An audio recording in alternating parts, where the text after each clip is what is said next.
Hora de falar sobre o zagueiro do Flamengo ironizando o ataque do Fluminense.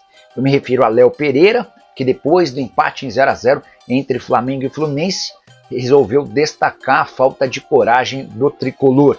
Importante lembrar que esse 0-0 representa o segundo jogo do Flamengo sob o comando de Filipe Luís sem vitória contra o rival. Na temporada passada, o Fluminense havia vencido o Flamengo na única derrota do Filipe Luís sob o comando do time principal do Fla. Jogo de ontem, o Flamengo foi bem melhor do que o Fluminense, mas não aproveitou as chances criadas. E depois da partida, o Léo Pereira disse o seguinte, abre aspas, se viu um jogo muito truncado, porque eles estavam jogando por uma ou duas bolas. Acho, inclusive, que eles nem chutaram nenhuma bola no nosso gol.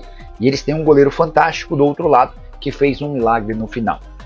De fato, o Léo Pereira estava certo em relação ao número de finalizações no alvo. O Fluminense não acertou bola no gol do Flamengo. Foram apenas 2 tentativas, as 2 para fora. Importante contar que o Flamengo é o vice-líder do Campeonato Carioca.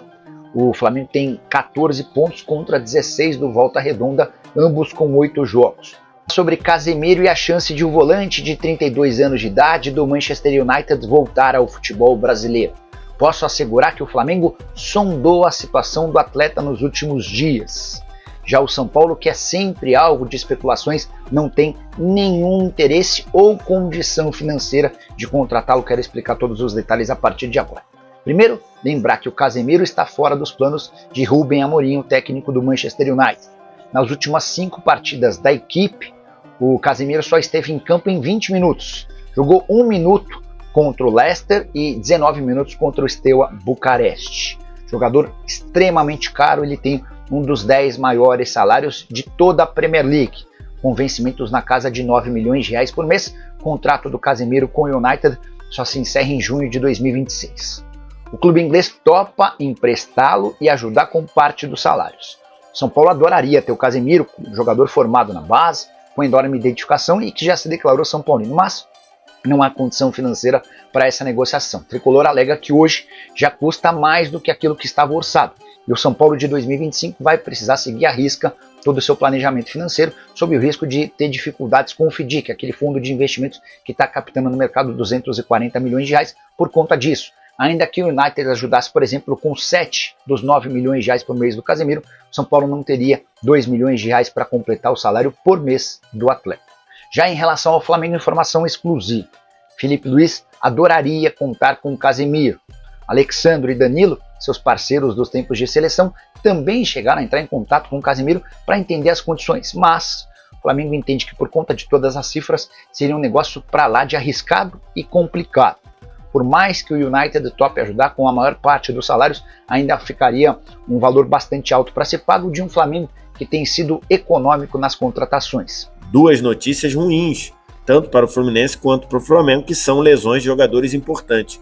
O Alexandro saiu logo no comecinho do jogo, aparentemente sentindo a parte interna da coxa esquerda, ali na região do pubis, região da virilha ali, e aí ele saiu ali, não sei se fez algum movimento, acabou saindo, foi para o banco, botou gelo ali na região.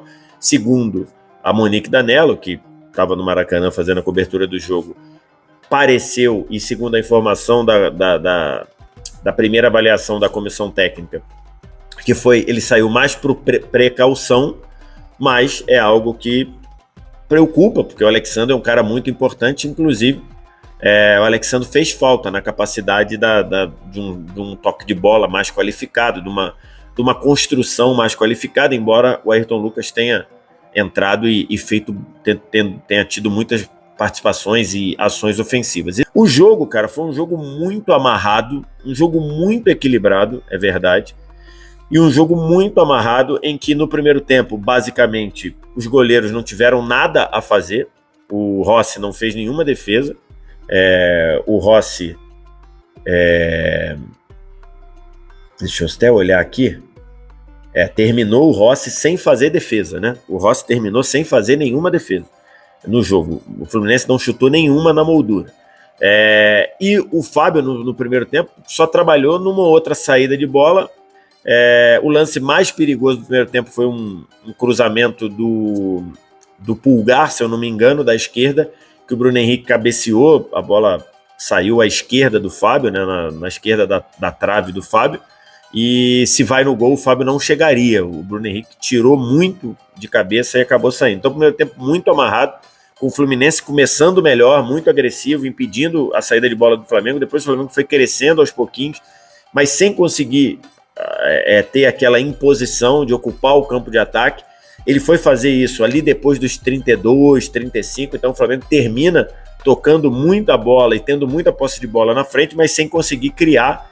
O Fluminense muito físico, trabalhando muito bem por dentro ali, com o Martinelli tomando conta, com o Arias jogando por dentro, muito físico também na ocupação de espaço, então praticamente não tivemos chance. No segundo tempo, o Fluminense continuou sem produzir quase nada.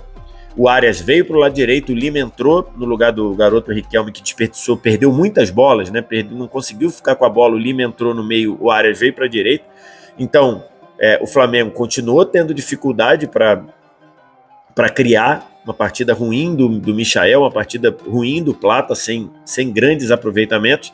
E aí, na reta final do jogo, ali nos últimos 20, depois que o Felipe Luiz tirou o Plata e tirou o Michael e botou Luiz Araújo e botou o Juninho, o Flamengo cresceu um pouco. Luiz Araújo foi para a direita, o Gerson entrou no meio, e aí nos 20 minutos finais, talvez 15 a 20 minutos finais, o Flamengo produziu. O Flamengo teve duas grandes chances de gol, duas excelentes chances de gol. Uma cabeçada do Cebolinha, que depois entrou no lugar do Bruno Henrique, que ele... Também um cruzamento do Ayrton Lucas da esquerda, ele cabeceou, a bola entraria no ângulo, iria na parede da rede do Fábio. O Fábio fez uma defesa gigantesca e depois, numa jogada anterior, que tem também uma dobradinha ali de Gerson e Ayrton Lucas pela esquerda, a bola sobrou para Ayrton Lucas, ele finalizou e o Inácio acabou tirando, travando, e depois o Fábio ainda fez uma defesa jogando para escanteio, acho que a bola já sairia. Então, assim, o Flamengo teve, na reta final, as duas melhores chances do jogo, chances que obrigaram o Fábio a trabalhar, mas no mais um jogo bem abaixo do que a gente imaginava, né?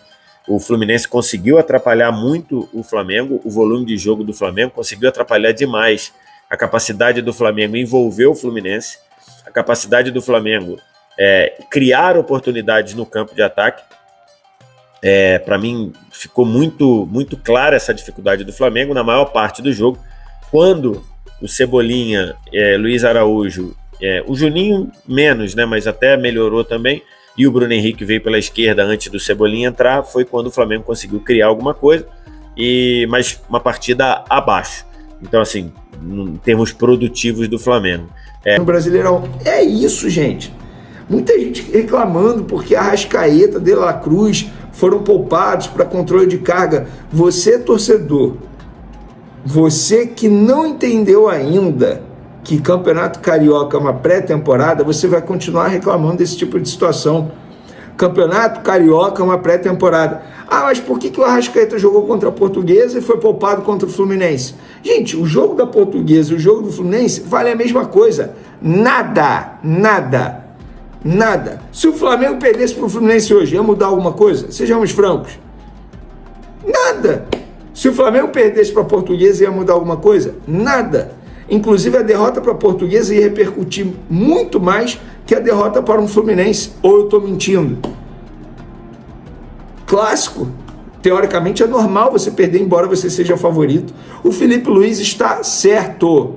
Eu jamais vou esquecer desse episódio no ano passado, em 2024, quando o Tite poupou jogadores titulares na Libertadores para botar no jogo de final de Carioca, sendo que o Flamengo já tinha vencido o jogo de ida por 2-3-0, não me lembro agora. E não foi culpa só do Tite, não. Foi culpa da diretoria. E por falar em diretoria, Rodolfo Landim no Maracanã. Só foi o Rodolfo Landim aparecer no Maracanã com o número da camisa 29, estádio que o Flamengo jogou mal. Uma grande reviravolta pode estar prestes a acontecer no Flamengo. O Zenit está interessado em Gerson e essa possível transferência pode impactar diretamente outro jogador do Mengão, o lateral direito Wesley. Recentemente, o clube russo tentou a contratação do jovem lateral, mas a proposta não agradou ao atleta. No entanto, se Gerson realmente aceitar a oferta do Zenit, Wesley pode reconsiderar sua decisão e se animar com a ideia de jogar ao lado do Coringa no futebol russo. E essa novela tem um novo capítulo quente. O pai de Gerson, Marcão, veio a público para fazer duras críticas à diretoria do Flamengo.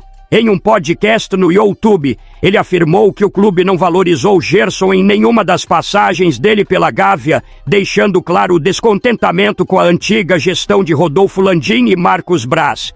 Mas a insatisfação não para por aí. Segundo Marcão, a atual diretoria precisa mudar essa situação se quiser segurar o meio-campista no elenco. Essa cobrança pública chega em um momento crucial, pois o Zenit está prestes a formalizar uma proposta ao Flamengo para comprar Gerson. E o que o Mengão pensa sobre isso? Caso a oferta realmente seja feita, a diretoria rubro-negra pretende analisá-la com atenção. Se os valores estiverem dentro do que o clube deseja, a negociação pode avançar.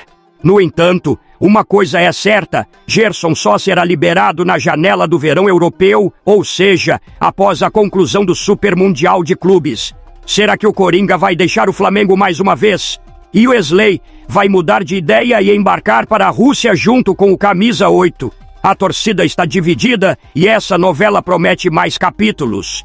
Agora estamos com a opção de ser membro do canal. Sendo membro, você ganhará vários benefícios exclusivos. Vai lá conferir e fortaleça o canal.